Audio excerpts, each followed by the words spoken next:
Kesesuaian konteks adalah penilaian apakah suatu ide, argumen, tindakan, atau informasi sesuai dengan situasi, kondisi, atau latar belakang di mana hal tersebut disajikan atau diterapkan.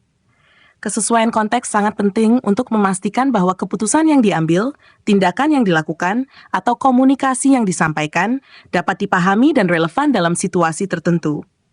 Berikut adalah beberapa faktor yang perlu dipertimbangkan untuk menilai kesesuaian konteks. Kontekstual.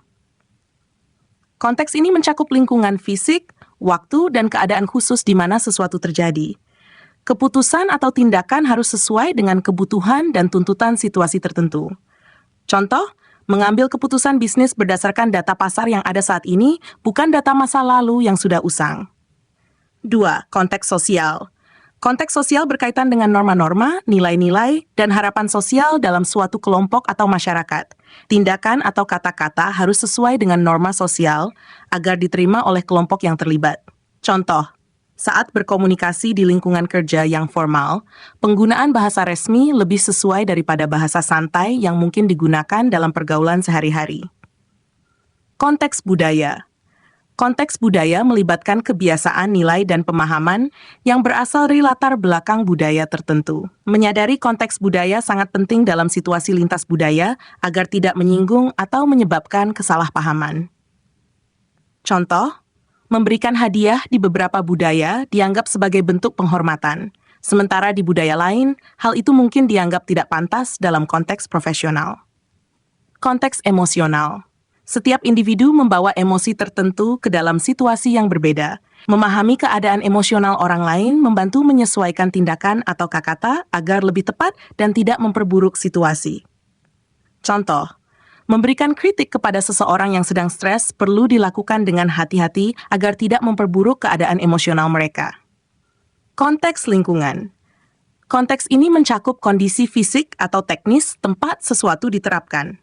Suatu solusi atau kebijakan harus mempertimbangkan faktor-faktor lingkungan agar sesuai dan efektif. Contoh, menerapkan teknologi hemat energi mungkin lebih tepat di daerah dengan masalah keterbatasan energi dibandingkan dengan daerah yang memiliki pasokan energi berlimpah. Konteks waktu. Keputusan yang baik mempertimbangkan waktu yang tepat. Hal yang relevan dan penting pada suatu waktu mungkin tidak relevan di waktu lain. Mengeluarkan produk baru tepat sebelum musim liburan mungkin lebih sesuai daripada melakukannya setelah periode puncak pembelian. Konteks hukum dan peraturan.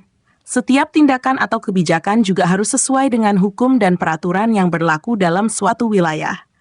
Pelanggaran aturan dapat menimbulkan konsekuensi serius. Contoh, menggunakan bahan kimia tertentu mungkin legal di satu negara, tetapi tidak di negara lain karena perbedaan peraturan lingkungan. Konteks tujuan atau sasaran. Semua tindakan harus sesuai dengan tujuan akhir atau misi yang ingin dicapai. Kesesuaian konteks melibatkan mengevaluasi apakah tindakan atau keputusan tersebut mendukung pencapaian tujuan. Contoh, dalam proyek yang ditujukan untuk mengurangi biaya, pengambilan keputusan harus mempertimbangkan apakah tindakan tertentu akan mempengaruhi anggaran. Konteks informasi. Ketersediaan informasi juga mempengaruhi kesesuaian konteks. Suatu keputusan mungkin sesuai berdasarkan informasi yang terbatas, tetapi bisa menjadi tidak relevan ketika informasi tambahan muncul.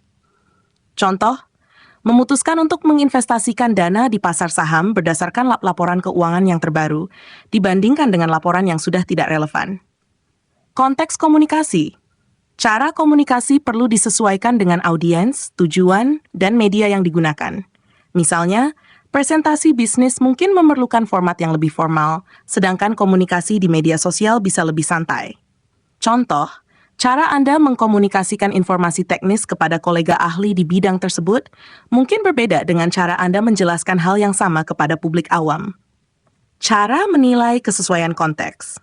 Memahami situasi, analisis keadaan sekitar, atau latar belakang kejadian sebelum mengambil keputusan atau bertindak. 2. Menyesuaikan komunikasi. Pertimbangkan cara terbaik untuk menyampaikan informasi kepada audiens yang berbeda, sesuai dengan tingkat pemahaman dan ekspektasi mereka.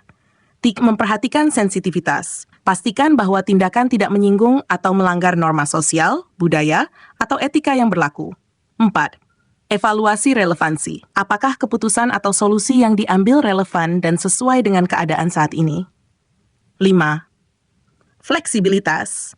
Mampu beradaptasi dengan bahan konteks yang mungkin memengaruhi kesesuaian keputusan atau tindakan di kemudian hari. Dengan mempertimbangkan kesesuaian konteks dalam berbagai aspek, baik dalam pengambilan keputusan, pemecahan masalah, maupun komunikasi, kita dapat meningkatkan efektivitas tindakan dan mencapai hasil yang lebih optimal serta relevan dengan kebutuhan situasi yang dihadapi. Demikian, semoga bermanfaat.